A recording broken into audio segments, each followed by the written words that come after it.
This is North Dakota Today.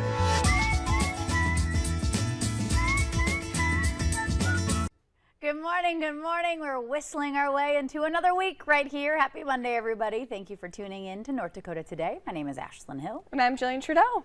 It's President's Day. It is President's Day, so hopefully some people are just, celebrating. Another 3-day weekend for you if you're lucky. Exactly, yeah. If you're lucky. That's the thing. I know, yeah, here we are. Not a recognized holiday with our company. Yeah, I get it, though. That's okay. We braved the storm this morning. I was just going to say, I wonder if we have a live cam we could pull to. I'm not sure. Well, I didn't tell my director any of this ahead of time. So it could be there, it could not be there. I do know we've been really dealing with a wintry mix outside. Well, there's a computer monitor. It was a good try.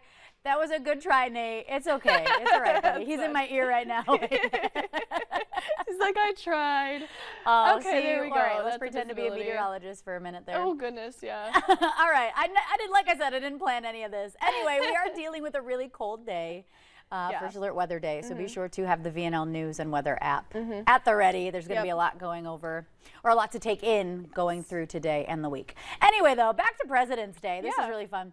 A lot of people might not know this. It's based on George Washington's birthday. That's the original reason to celebrate President's Day. See, and you're the one that told me that, and I had no idea. I was just like, all of them. It's all of them. Well, yes, now it's very widely. And then it got moved to also celebrate Abraham Lincoln as well. Right, yes. So those are the main two that we're shouting out on President's Day. But Jillian, you really did a history report for us this morning. I found a couple little facts here. So if we wanted to know the history of it, obviously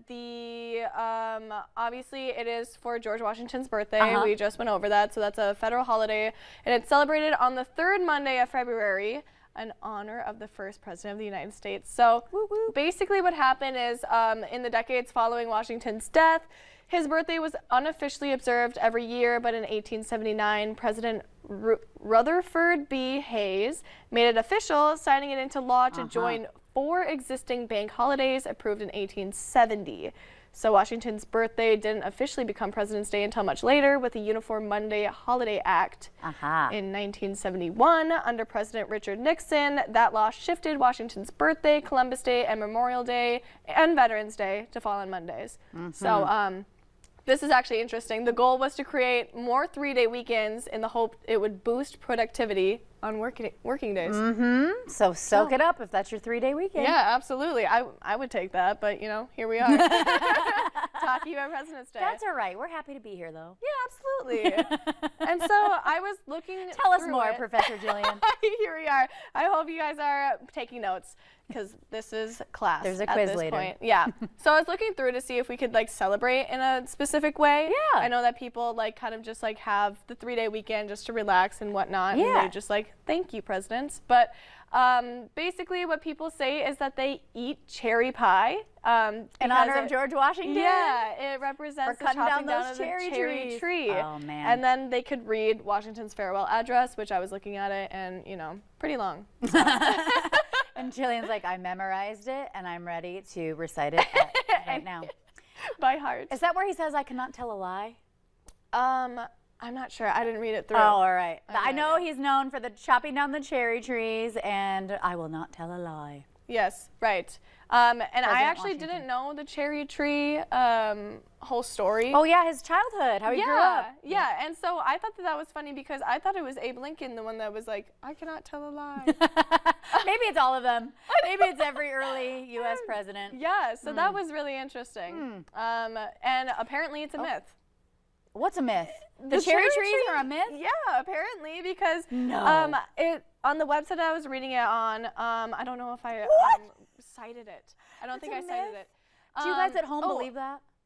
According to Mount Vernon website, it's a cherry tree myth because they started tracking down George Washington's kind of biography, and that was only written, I think, in the 3rd version of his biography. No. So it wasn't in the originals.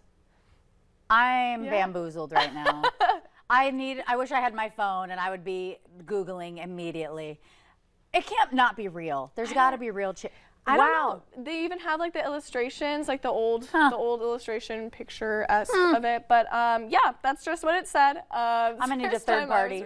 I'm gonna need a third party to come in and confirm this information for me. Should I like tell what the cherry tree myth is, or yeah, do you think that isn't he? Didn't he spend his childhood chopping down cherry trees? Isn't that the thing? Okay, all right. So if you guys don't know, the original story is when Washington was 6 years old, he received a hatchet as a gift and damaged his father's cherry tree. When his father discovered what he had done, he became very angry and confronted him. Young George bravely said, "I cannot tell a lie. I did cut it with my hatchet." Washington's father embraced him and rejoiced that his son's honesty was worth more than 1,000 trees. So that's allegedly a myth. Allegedly, yeah. Well, that's where I got the "I cannot tell a lie," I guess. I remember it. That makes sense. So the cherry trees weren't real. That's all I have to say right now. This whole time, he's literally associated with chopping down cherry trees, and it never happened. That was like folklore. I guess so. This is why I can't learn things like this on live television. I cannot learn this as we go over, because then I'm just shocked. Well, we'd love to see a little accurate response. Yeah, like a real-time response to some learned facts. Well, then, so people are celebrating by eating cherry pies, but that's fake too, I guess. So I don't know what to say now. Happy President's Day. Hopefully you're cuddled up at home. Cherries in and of itself are just a myth. Can't get a real cherry around here. Oh my goodness. Well, I'm gonna have to take a break. I'm gonna have to sit this next one out. I really gotta go through. We need a debrief. I gotta get to the interwebs and really find out. I'm calling Martha Washington. We're getting down to it. I need to see some archives. Yeah, absolutely.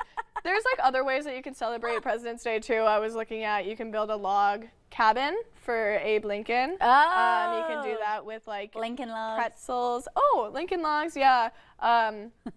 Pretzels with like peanut butter, stuff like that. It's like cute. Yeah, I mean, you can do whatever you want. Yeah. Or making an at-home history lesson if you and the kids are home. Yeah. I don't know. I've learned so much right now. I mean, honestly, yeah. Anything else, Professor?